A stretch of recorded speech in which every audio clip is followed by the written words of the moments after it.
Hi everyone, my name's Sasha, 35, female, and my husband Richard, 39, male, and I have a son together named Oliver, 4, male.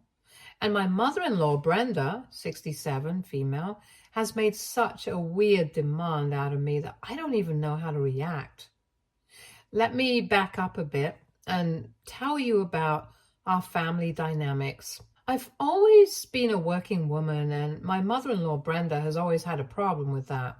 Now, the thing is, my husband has his own successful business and is more than capable of being the sole earner of the family. However, I also love my job and the financial security that comes with it, so I never wanted to give it up. But Brenda, being the traditional woman she is, has always tried to push me to quit my job. One of the first major instances was when we had Thanksgiving dinner a few years ago. We were all sitting around the table and the conversation shifted to everyone's careers. I mentioned a big project I was working on and how excited I was about it. Brenda looked at me with this disapproving stare and said, "You know, dear, you don't have to work if you don't want to. Your husband provides very well for the family. It's not too late to be more involved at home." It was like she completely dismissed my career and the passion I have for it. Then there was the time we were at a family gathering for my husband's birthday. Brenda made a big deal about how she was so proud of her son for being such a successful businessman. Then she turned to me and said, "I hope you realize how lucky you are to have such a supportive husband. Maybe it's time you considered focusing more on being a homemaker. It's important for families to have that balance." The way she said it made me feel like my role and contributions at work were somehow less valuable. Another instance was during a summer barbecue. I was talking about an upcoming promotion I was up for and how excited I was to take on new challenges at work. Brenda didn't say much at first, but later, while we were clearing the table, she pulled me aside and said, "You know, working so hard might not be the best thing. You should think about what's truly important, being there for your family. A job can be replaced, but family is forever."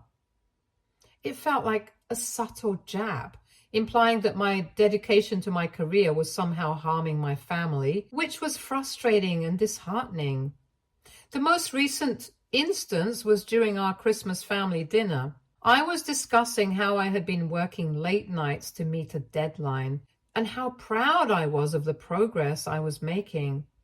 Brenda, in her usual fashion, sighed and said, "You really should think about scaling back. Your husband and I both think you're working too hard. It's time to enjoy life more and focus on what truly matters." It's like she's always trying to convince me that my career is a burden and I should be content with just being at home. In every one of these situations, Brenda's comments seem to reflect her own beliefs about traditional gender roles and what she thinks a woman's place should be.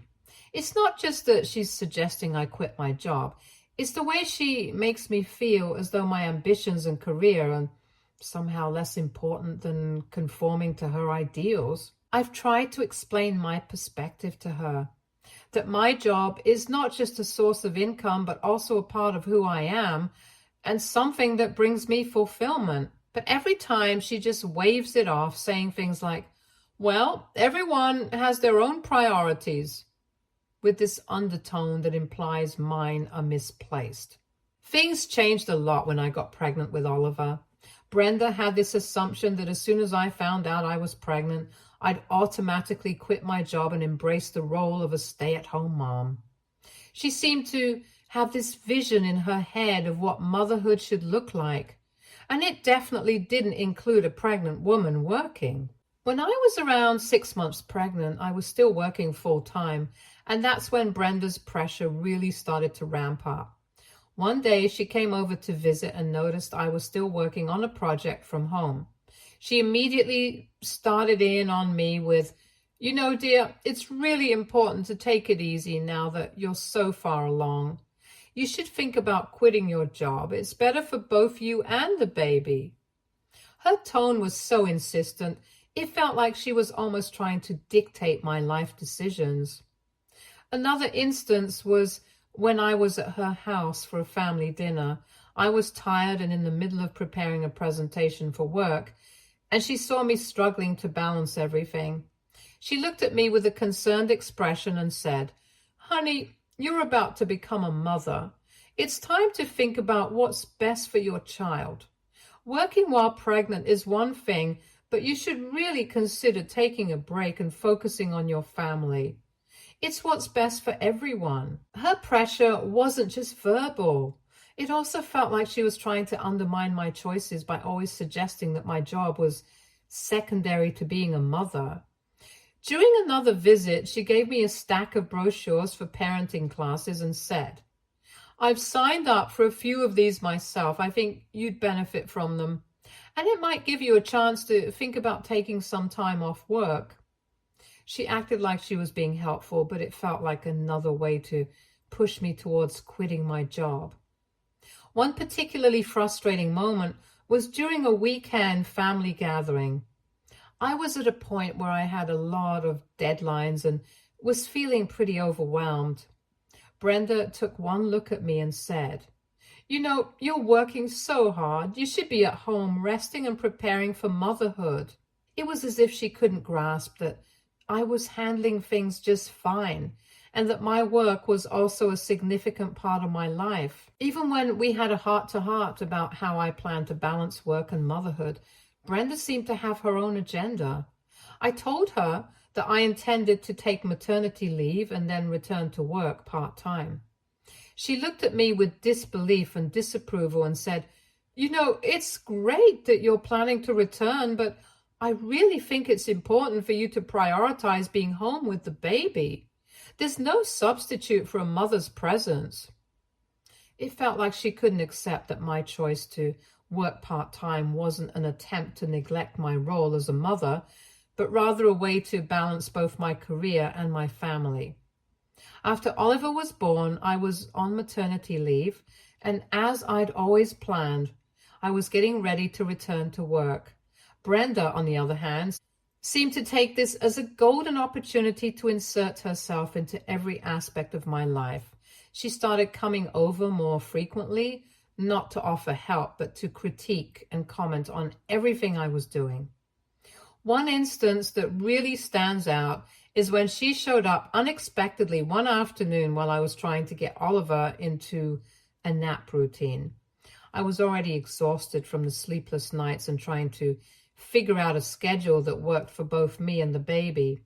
Brenda walked in and immediately started inspecting the nursery.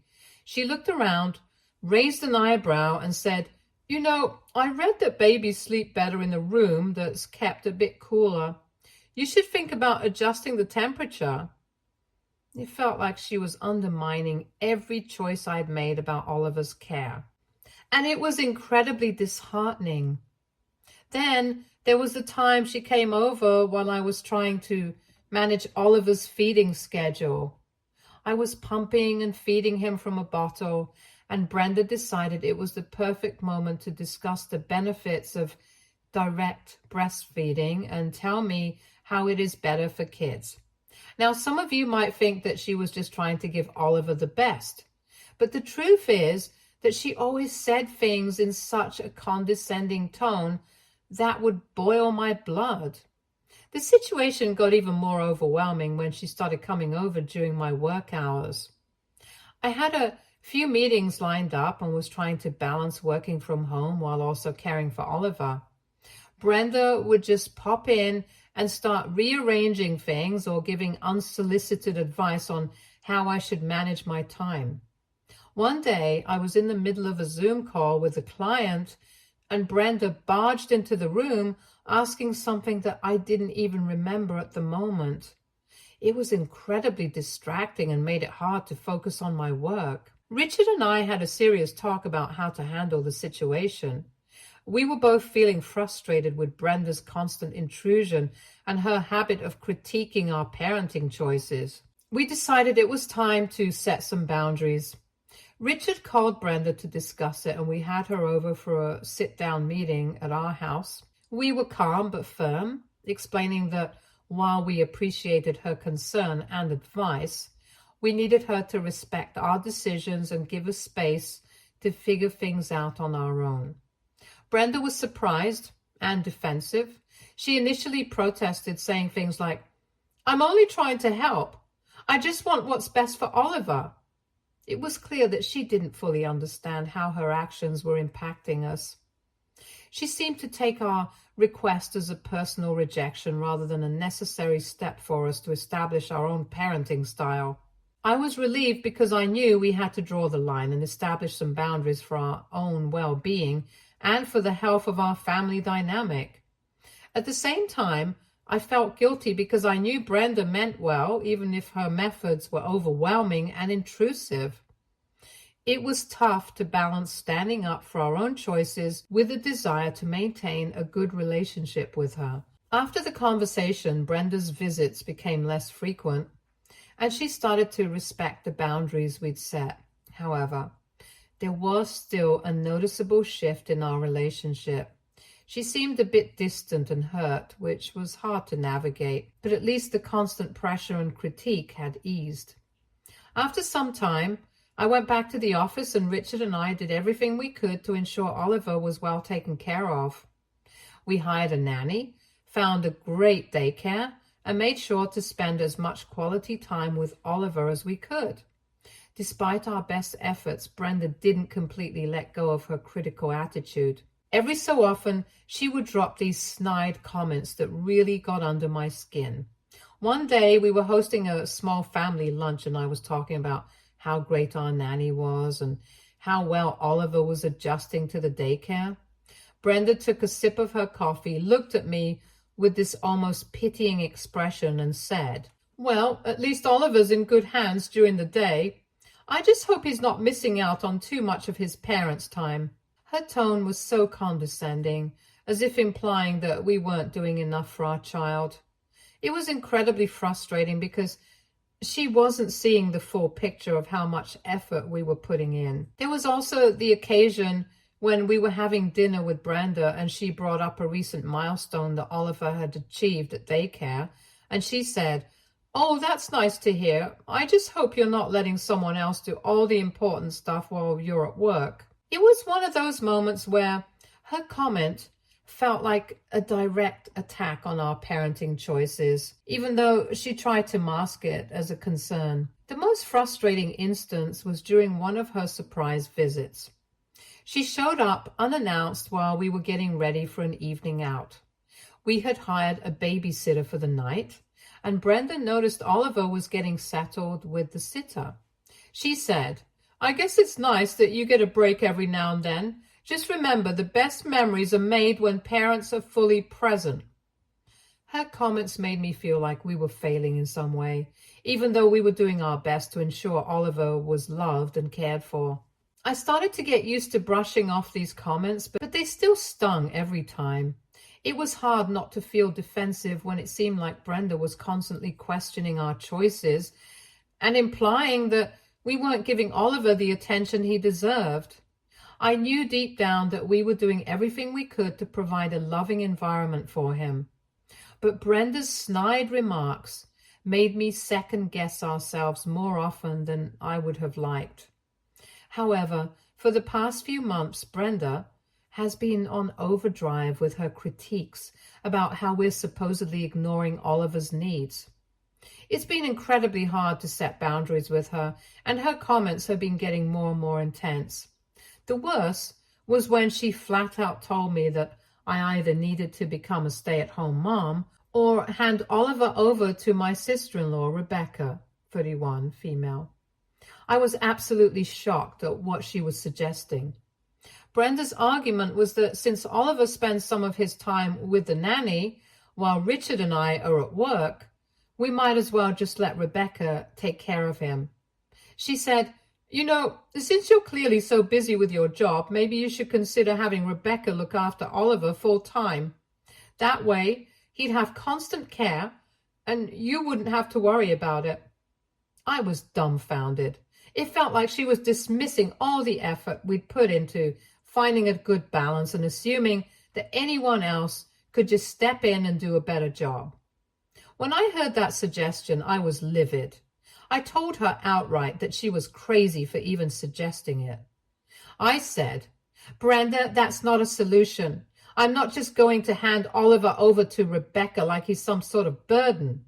We have a plan that works for us, and I'm not going to let you dictate what's best for our child."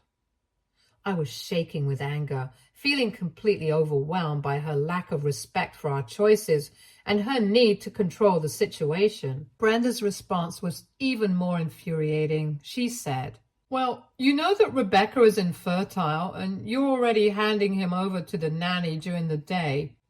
It's not like you're there with him all the time anyway. At least with Rebecca, he'd have family around him and not just a hired caregiver." To top it off, she had the nerve to accuse me of being ungrateful and a bad mom for choosing to continue working.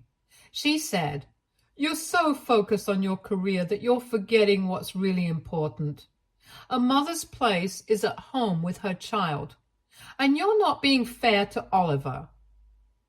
Richard was equally flabbergasted by Brenda's suggestions. When I relayed the conversation to him, he was furious. We both agreed that Brenda had crossed the line, and it was time to put a firm stop to her interference. Richard took it upon himself to address the situation directly. He told her, "Brenda, we've heard enough. Your constant criticism and suggestions are out of line. We've made decisions about our family that work for us, and we don't need you dictating how we should raise our child. We've set boundaries, and you need to respect them." Richard's words were firm and clear, but I could see Brenda was hurt and defensive. She tried to argue that she was only trying to help and that her intentions were good.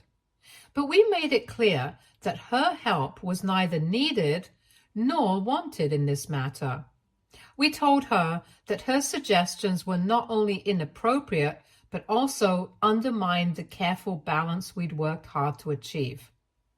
We made it clear that we would not tolerate any further discussions on this topic and that she should never bring it up again. Things calmed down for a bit after our confrontation with Brenda. I thought maybe she had finally gotten the message and would back off. That was until one Tuesday when I had a major scare. I texted our nanny to check in on how Oliver was doing, and her response completely threw me off. She told me that Brenda had shown up unexpectedly, said she'd taken over and instructed the nanny to leave. I was shocked and instantly worried. I tried calling Brenda right away, but she didn't pick up. My heart was racing as I grabbed my things and left the office to head home. I couldn't shake the feeling of panic as I made my way back.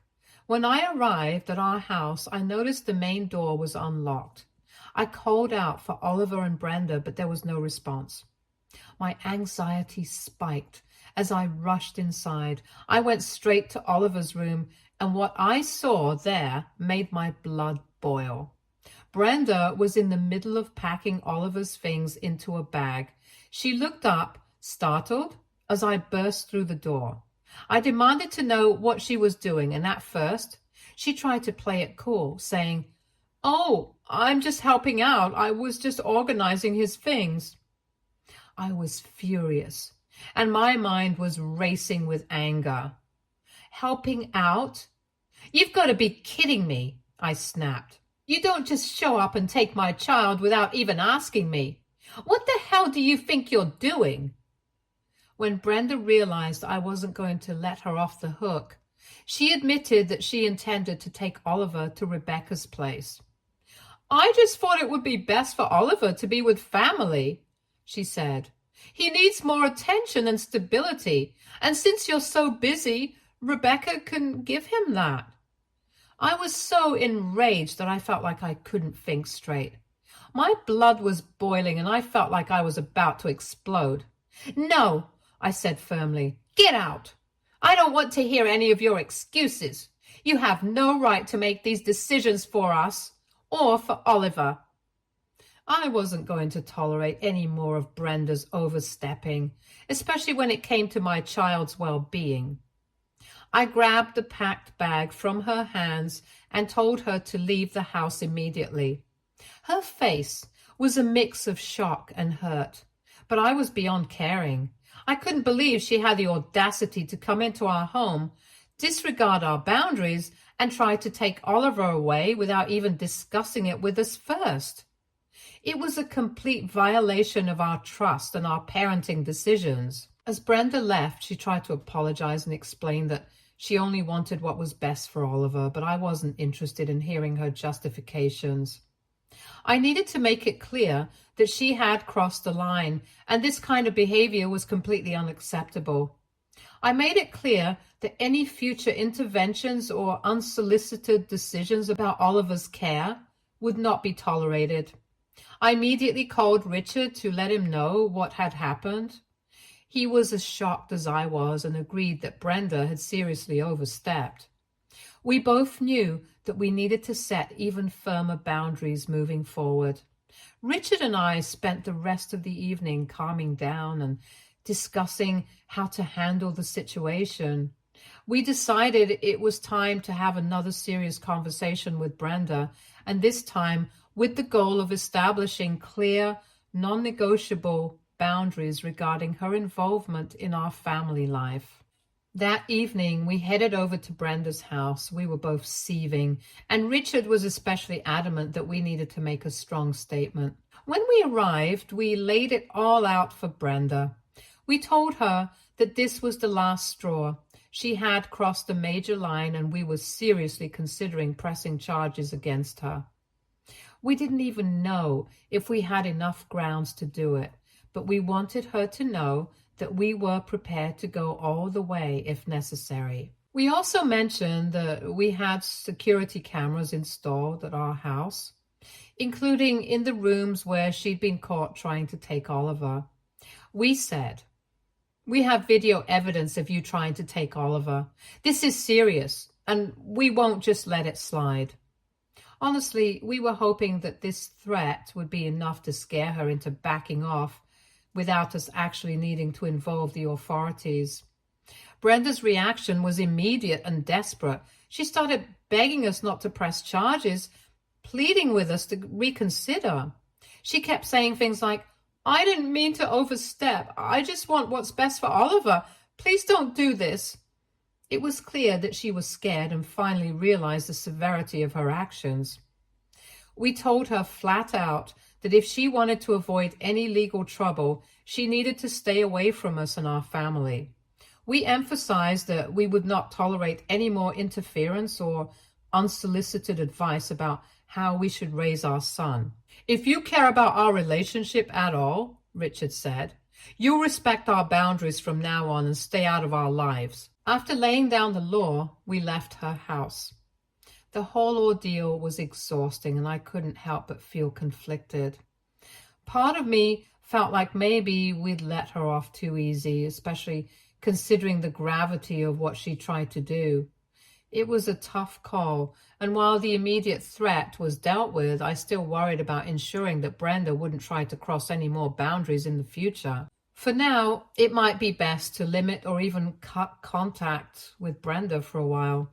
This would give us time to establish our boundaries clearly and give Brenda a chance to understand the seriousness of our demands. I'd love to hear any additional suggestions or advice from anyone who has been in a similar situation. It's important to me that I'm doing everything possible to protect my son and ensure that our family can move forward without further issues. Update 1. After everything that had happened with Brenda, I thought I'd finally caught a break, but then a few days later, I received a call from Rebecca. She asked if we could meet, and since I was still reeling from the whole situation, I agreed. She came over to our house the same day, and I was bracing myself for whatever might come next. When Rebecca arrived, she was clearly upset, and she explained that she had found out what had happened and was really angry herself. She told me that Brenda had been lying to her, claiming that I was overwhelmed with work and wanted to hand over Oliver to her. Brenda had painted a completely false picture of the situation. Rebecca was furious when she learned the truth because Brenda had also told her that I didn't want to deal with Oliver and that I was embarrassed about failing as a mother. It was all a twisted manipulation to justify Brenda's own actions. Rebecca's anger was palpable as she shared how Brenda had been criticizing me and manipulating her own daughter. She said, "I had no idea Brenda was saying these things about you. She told me you were struggling and that you were too embarrassed to admit it. I thought you were actually okay with the idea of Oliver staying with me." I was livid hearing this. Brenda's deceit was far worse than I had imagined. Not only had she tried to take Oliver from us, but she had also been actively spreading lies and manipulating Rebecca to support her actions. It was a huge betrayal, not just to me, but to Rebecca as well. Rebecca went on to explain that she and her partner had been trying to have a child for the past 5 years without success. This situation had left her feeling particularly vulnerable and caught up in Brenda's scheme. She said, "I would never have tried to step in like this if I'd known the real situation. It hurt me to think that Brenda might have used my own hopes and struggles against you." Hearing Rebecca's side of the story made me realize how deep Brenda's manipulation had gone. I was relieved that Rebecca wasn't part of the scheme willingly, but sad that Brenda had caused so much unnecessary pain. I told Rebecca that we were both victims of Brenda's deceit and that there was no reason for her to feel guilty. "It's not your fault," I said. "Brenda has been crossing boundaries and manipulating everyone around her. You were misled, and I'm sorry you had to be caught up in this mess." Rebecca was grateful for my understanding and apologized for any confusion or hurt caused. We talked about how we could move forward from here. I assured her that I valued our relationship and that we needed to keep communication open to avoid any more misunderstandings. We both agreed that Brenda had to be the focal point of our concerns right now and that we needed to support each other to deal with her. In the aftermath of the meeting with Rebecca, I felt a bit of weight lift off my shoulders. At least now, Rebecca and I were on the same page, and I no longer had to worry about Brenda's manipulation affecting our relationship. I felt more determined than ever to keep our family's boundaries strong and to protect Oliver from any further interference. Update 2. Brenda has crossed all lines. It's been 2 weeks since I last posted here, hoping things would settle down, but they haven't. In fact, they've gotten even worse. Yesterday, I went to pick up Oliver from his daycare, and to my shock, they told me he had already been picked up. I asked them who had taken him, and they casually mentioned that his grandma had come by. Brenda used to pick Oliver up before everything went down, so the daycare staff didn't think twice when she showed up again. I was livid. I told them to never let this happen again and stormed out of the center. I called Brenda immediately, and to my surprise, she actually answered. I demanded to know where she was and where my son was. She answered nonchalantly that she just missed Oliver and had picked him up to spend some time with him. She said she was at her house. I was beyond furious. I ended the call and drove straight to her place. When I arrived, Brenda was in her living room, sitting comfortably with Oliver playing nearby. I didn't waste any time. I grabbed Oliver, put him in the car, all while trying to keep my composure.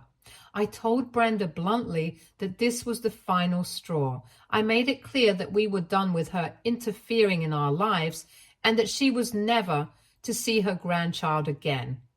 Brenda tried to protest, saying she didn't mean to cause any worry and was just trying to be a loving grandmother. I didn't want to hear any more excuses. I told her that I didn't care about her intentions and that we would be filing for a restraining order. Her face fell, and she looked genuinely hurt. But I was done with her manipulative behavior. I left her house without another word. When Richard came home later that evening, I filled him in on what had happened. He was as outraged as I was and agreed that we needed to take serious legal action. We both felt that Brenda's audacity was escalating, and it was clear that she wasn't going to respect our boundaries unless there were real consequences. Richard suggested we definitely seek legal counsel and look into filing a restraining order as soon as possible.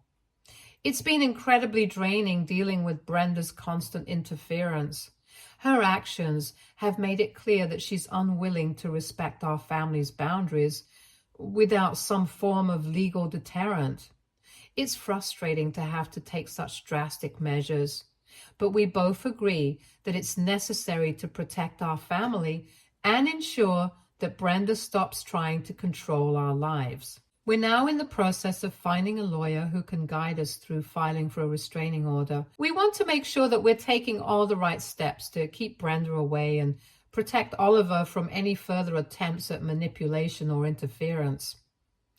The whole situation has made me feel like I'm constantly on edge. And it's hard to find any peace of mind knowing that Brenda might try something else. Update 3. Hi everyone. I wanted to give you all a quick update and let you know how things are going. First off, a huge thank you for all the support and advice you've shared. It's been really helpful during this stressful time. So we've decided to move forward with filing for a restraining order against Brenda. We're currently working with a lawyer to get everything in place. It's a bit of a process, but we're making progress. We want to make sure that we're taking all the necessary steps to protect our family and to send a clear message that Brenda's behavior is unacceptable. In the meantime, we're being extra vigilant. Brenda has been relentless with her attempts to reach out. She's been texting and calling, sending long apologies, angry rants, and everything in between. It's honestly exhausting dealing with her constant messages.